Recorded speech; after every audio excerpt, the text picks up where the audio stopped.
કોટ વણેલા તું વાંચ્યો છો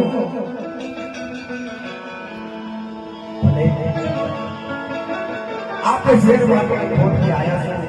તો હું તમને નિરાશ નહીં કરું જેના વિષયમાં હું તમને સમજાવી રહ્યો છું તે ધ્યાનથી સાંભળો તો લેતા જા